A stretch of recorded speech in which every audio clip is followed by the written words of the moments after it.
I'm Daniela Tudor, and I'm a recovering alcoholic and drug addict. I'm also the co-founder and CEO of Pala-linq, a platform for recovering addicts and alcoholics to manage their recovery activities and also stay in contact with their support group network to ultimately prevent relapse. Now, my journey to recovery was not an easy one. I was in active addiction for 11 years. The last 2 years I tried to stop on my own, and things got worse. Finally, I reached out for help and I went to treatment. And it was there that I learned a few very important things. One, unfortunately, that 80% of people that are in recovery relapse. Two, that staying in recovery has very little to do with actual willpower and has everything to do with being accountable to certain mind, body, and spiritual activities that pertain to your individual recovery, and also to staying in constant contact with your support network. Now, it's not just about me. In fact, 1 in 6 people in the United States has struggled with addiction at some point from all socioeconomic areas. And 50% of people have in some way or form been impacted by a community member, family member, or coworker that has struggled with addiction at some point. Now, when I first got into treatment, the first 90 days were absolutely the toughest. I was still dealing with the physical and the mental craving, but on top of that, you're given all of these overwhelming lists of activities that you're supposed to do to stay in constant recovery. So, the Pala-linq platform, we make that really easy.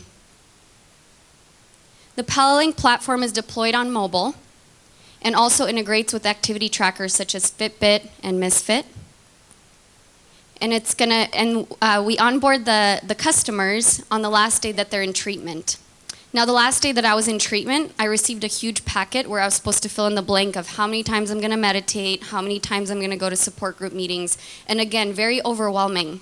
But with the Pala-linq platform, we put the patient's profile on their mobile.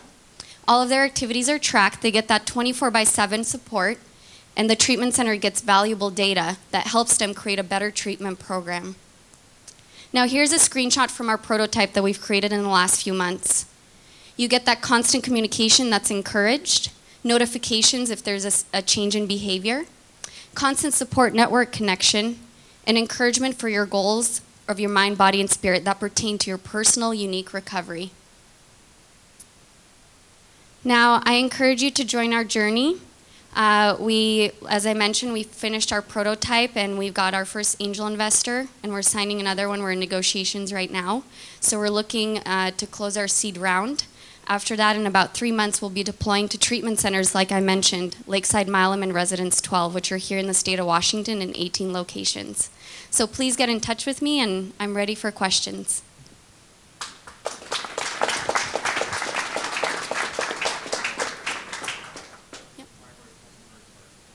Yep, so the treatment centers will pay per patient. As they reduce relapse, they also allow for those waiting lists of people trying to get in. They'll be able to take in more customers than ever before.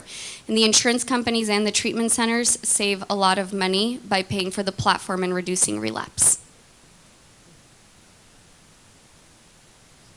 More questions? Yep.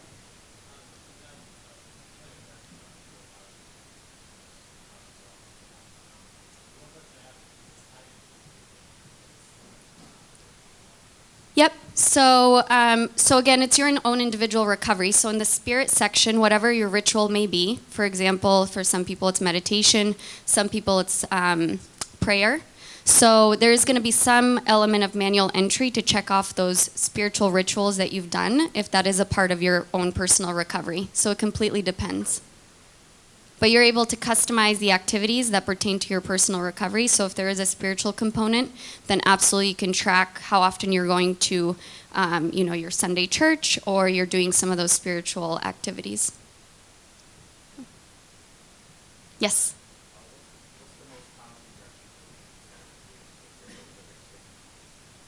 Their big stigma. Well, so far, we haven't had a huge stigma point. I mean, I would say some of the ones that have been around for a long time, they're not so open to realizing that, most young people specifically are using their mobile phones for this type of tracking. So just educating them on that and onboarding them onto that and showing them some of those facts. So privacy, no, we're going to provide the data back to the treatment centers in an anonymous way, and we're going to be HIPAA compliant. So, yep. One more question? Anyone? Yes. Pala-linq. So Pala comes from paladin, because we're like a knight on a quest to link people together and save lives. All right. Thank you. Thank you.